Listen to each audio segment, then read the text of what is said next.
Boa tarde, estamos outra vez no estudo da série psicológica de Joana de Ângeles.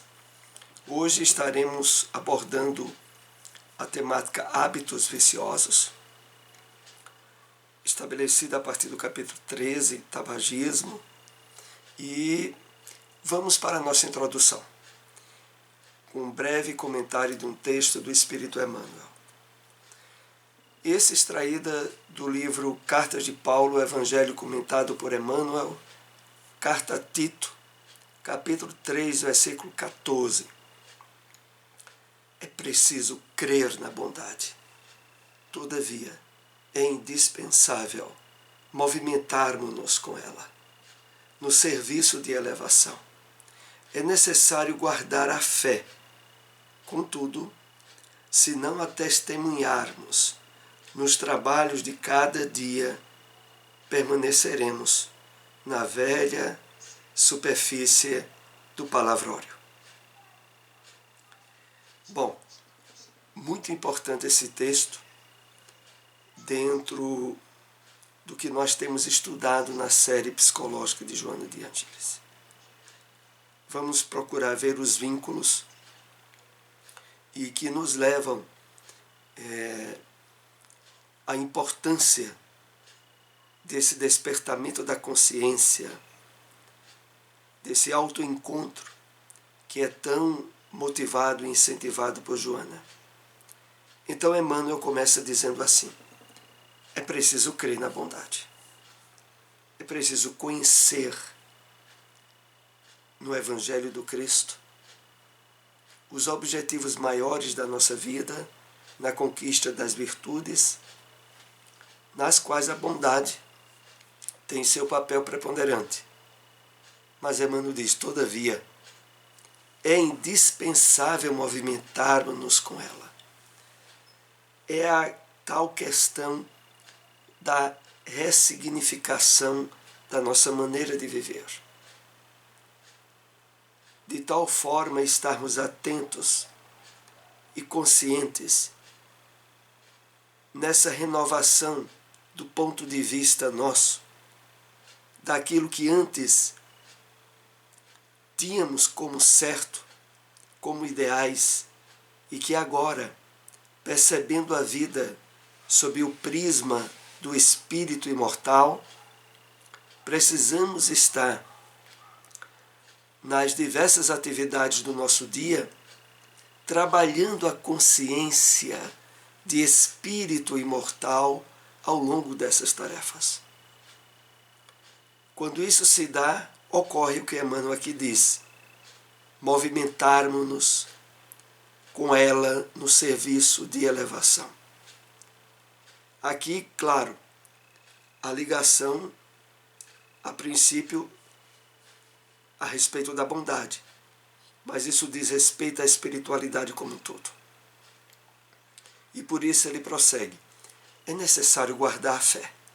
Contudo, se não a testemunharmos nos trabalhos de cada dia, outra vez a questão indispensável de cada dia estarmos trabalhando essa nova forma de viver, de nos relacionarmos, de interagirmos no mundo material. Se não testemunharmos nos trabalhos de cada dia, permaneceremos na velha superfície do palavrório. Superfície do palavrório, entendamos aqui como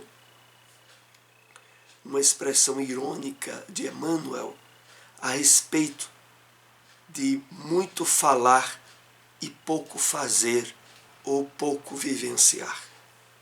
É a superfície do palavrório, que apenas estabelece largos conflitos íntimos e níveis de infelicidade para aquele que, já tendo a luz do conhecimento da vida espiritual, deixa-se levar nos conflitos e nos desequilíbrios íntimos, impedindo a adequada vivência daquilo que já conhece.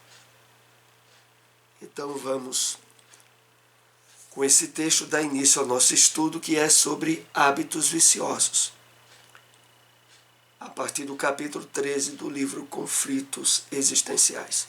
Aqueles que não tenham acompanhado os estudos anteriores, sempre indicamos uma visita ao nosso canal no YouTube. Se inscrever.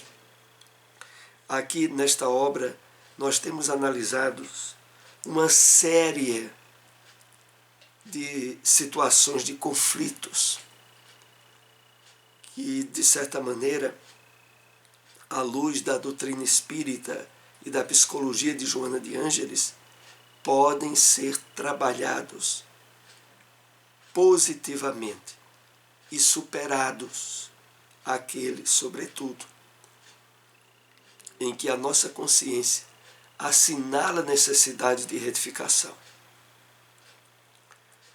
Os hábitos viciosos atormentam, desenvolvendo ou ampliando conflitos que entorpecem o indivíduo, enfermando-o, desarticulando-lhe as resistências morais. Joana começa o capítulo 13 tocando a respeito da questão do tabagismo, que nós iremos ver mais adiante, mas ampliando para as questões de quaisquer hábitos viciosos que venhamos a ter. Porque eles, como prejuízo em comum, é o enfraquecimento das existências morais. É necessário que o espírito, que o homem, ao atingir o patamar evolutivo em que se encontra,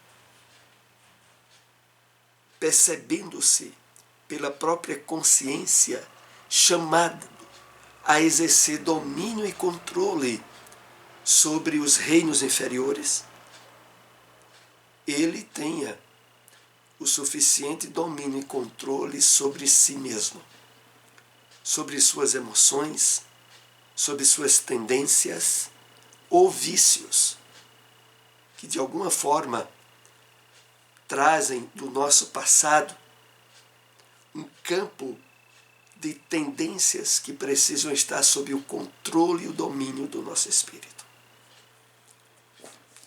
Dentre os denominados vícios sociais, destaca-se o tabagismo, de consequências danosas para o organismo físico, do dependente da nicotina e dos demais conservantes do fumo. Há um destaque nesse capítulo bem especial, a questão do vício do cigarro, do fumo. Mas, como havíamos dito, é aplicável a quaisquer outros vícios que dominam a vontade do homem e que, a partir do seu estabelecimento, abre portas para os processos obsessivos, vampirizantes, de subtração de energias e de fluidos, estabelecendo uma imposição ainda maior em termos de dificuldades para a superação de vícios. Então, aqui, voltando ao texto, dos denominados vícios sociais, destaca-se o tabagismo. Na época em que estamos vivendo, cada vez mais, há uma tendência de conscientização e minorização de viciados no cigarro. Mas ainda é absurdo o número de pessoas que lhes são vítimas. E que indiretamente, como veremos adiante, repercutem prejuízo da saúde para elas e para aqueles que convivem com ela, pelos efeitos danosos da fumaça do cigarro. Iniciada a experiência desastrosa, sempre que haja qualquer tipo de insegurança, o paciente busca o recurso do tabaco, na vã ilusão de alcançar os resultados do bem-estar, da serenidade. Dentre outras características utilizadas como desculpas para a continuidade do vício, no caso do cigarro, de forma ampla, há aquela expressão de que, ao fumar, se estabelece um clima de certa tranquilidade, de certa pacificação interior. A pessoa se sentiria mais fortalecido no enfrentamento do estresse, das dificuldades do dia a dia. Mas tal como aqui Joana coloca no texto, é uma vã ilusão de alcançar esses resultados.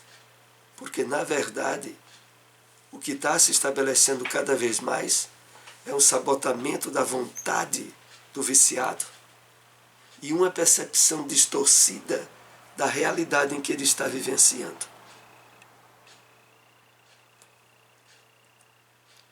O tabagismo é responsável por diversas enfermidades, especialmente as do sistema nervoso central, como dos aparelhos cardiovasculares, respiratório, digestivo e das glândulas endócrinas.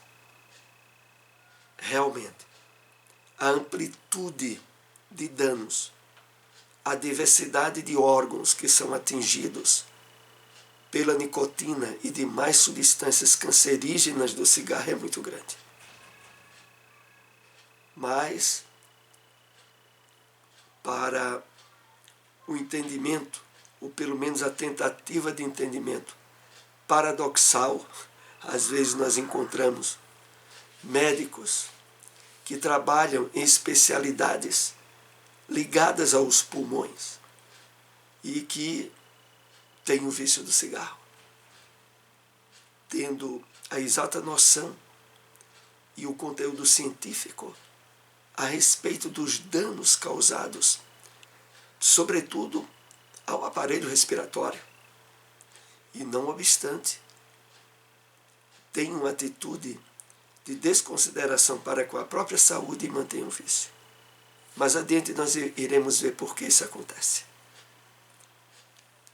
A ilusão proporcionada pelo tabagismo é paradoxal, é incomum, é contraditória. Inicialmente parece que acalma, que dá vitalidade. No entanto, quanto mais a vítima se deixa arrastar pelo uso doentio, mais neurótica, insegura, instável se apresenta.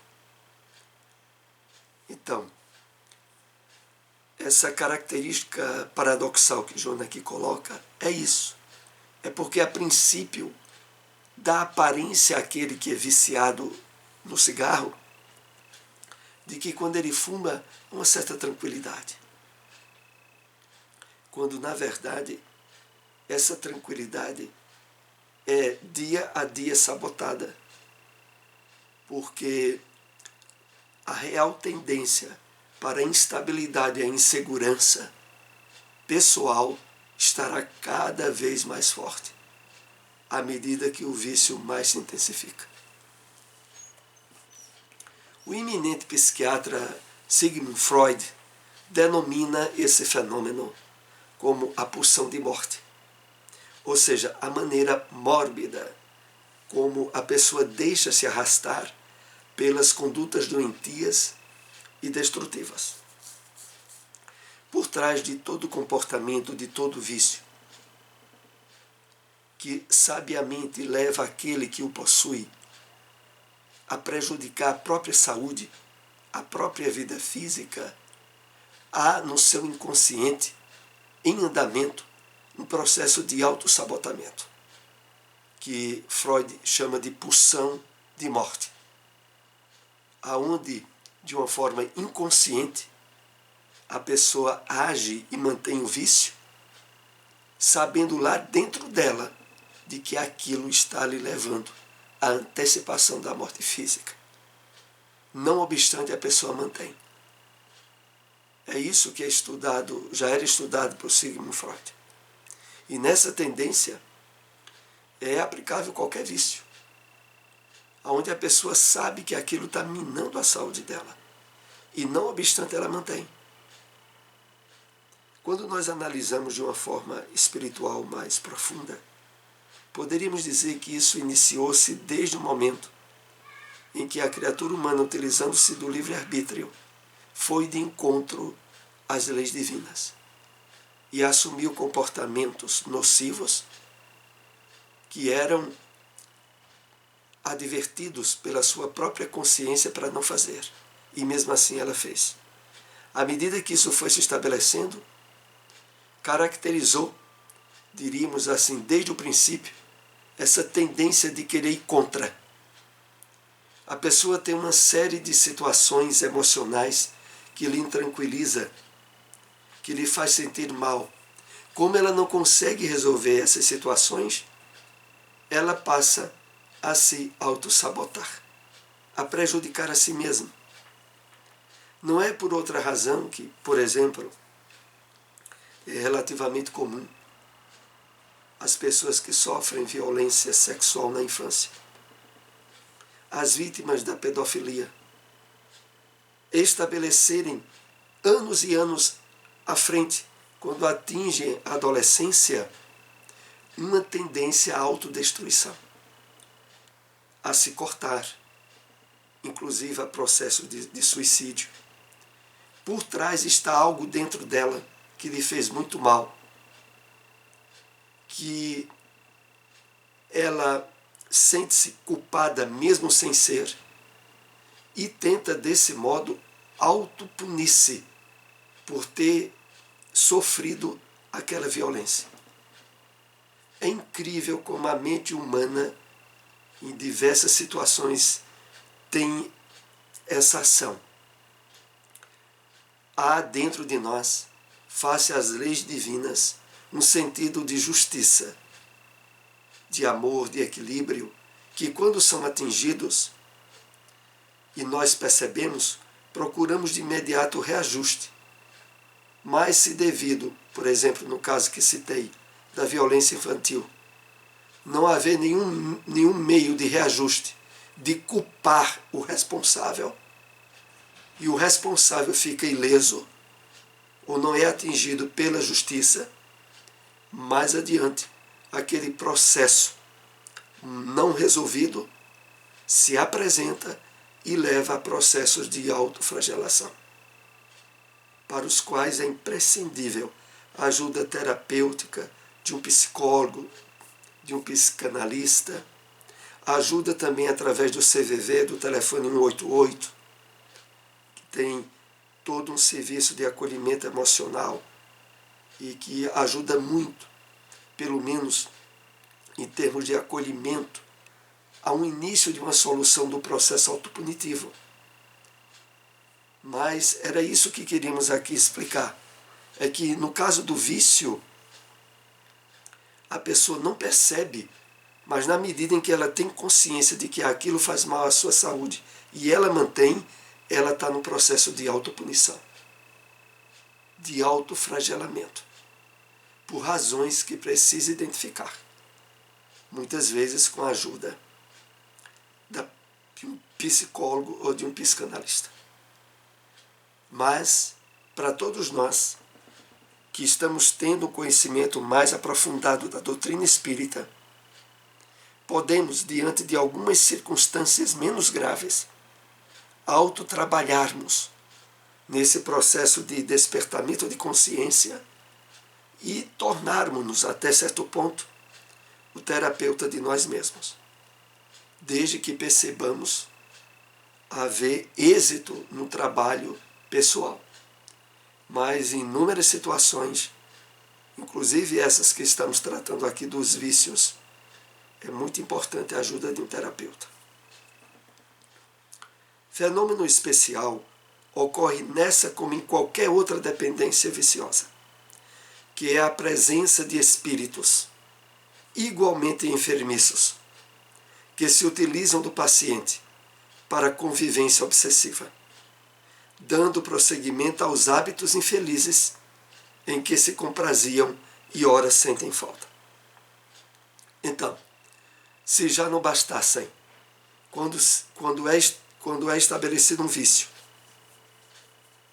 as carências a nível emocional e orgânico para a repetição daquele vício, atrela-se a isso a interferência espiritual obsessiva de espíritos que já tiveram aquele vício e que, voltando ao plano espiritual, continuam se sentindo desassossegados e necessitados de manter o vício para o qual não tem mais estrutura física para a satisfação. Mas, ao estabelecer vínculos com aqueles que são viciados e estão encarnados, passam a usufruir um nível de sensação e de satisfação vibratória, magnética e psíquica que lhes fazem dar ou usufruir como se estivessem no corpo daquele que está se viciando. E isso é evidente. É uma interferência a mais que dificulta em muito a superação do hábito ou do vício. Assim estabelecem-se ligações mórbidas, doentias, ensejando processos de vampirização, que se fazem mais complexos quando utilizam dos vapores etílicos, das emanações do tabaco, das drogas, para continuarem comprazendo-se. Então isso é em qualquer vício. Quando é estabelecido em nós aquela tendência aonde o nosso organismo passa a sentir uma falta frequente e repetitiva, acoplam-se a nós espíritos desencarnados com tendências e vícios semelhantes, intensificando de tal forma, como Joana aqui caracteriza, verdadeiros processos de vampirização, de absorção de plasma vibratório, espiritual, orgânico daquele indivíduo no momento em que ele tem eflúvios de bem-estar, de satisfação, e aquilo é transmitido para o espírito que o vampiriza. Então, tanto se dá em vapores etílicos do álcool, emanações do tabaco e nas sensações estabelecidas nas mais variadas drogas a que a criatura humana se sente submetida. À medida que a parasitose espiritual mais se aprofunda no comportamento do encarnado, este sente-se ainda mais enfraquecido, aturdido e infeliz, esvaziado de ideias de superior significação. Então esse é um processo que tende cada vez mais a estar se aprofundando. A necessidade física do vício, com as necessidades a nível psíquico e espiritual, pela presença de espíritos obsessores em verdadeira parasitose espiritual. Que aqui é uma analogia bastante clara e evidente das parasitoses que nós temos a nível físico, aonde energias vitais nossas são subtraídas pela infestação de determinados vermes ou parasitas. O mesmo se dá a nível espiritual, deixando a pessoa enfraquecida, aturdida, infeliz. Além dos males proporcionados pelo tabagismo à vítima, alcança as pessoas que ao seu lado se encontram, porque as obriga a aspirar o fumo perverso que espalha, intoxicando-as também. E aí nós percebemos a elasticidade maldosa que o hábito, o vício causa à pessoa. Primeiro o prejuízo a si mesma, depois o prejuízo àqueles que convivem mais constantemente com a pessoa, de tal forma que ela também é responsável por doenças ou problemas que venham a acontecer com os outros, principalmente os familiares. Então, esse tema nós vamos parar ele por aqui. Iremos continuar no nosso próximo encontro, abrangendo um pouco mais essas características e a profilaxia apresentada pela psicologia de Joana de Ângeles. Agradecemos àqueles que nos acompanharam. Se possível, compartilhem essas informações. Até o próximo estudo.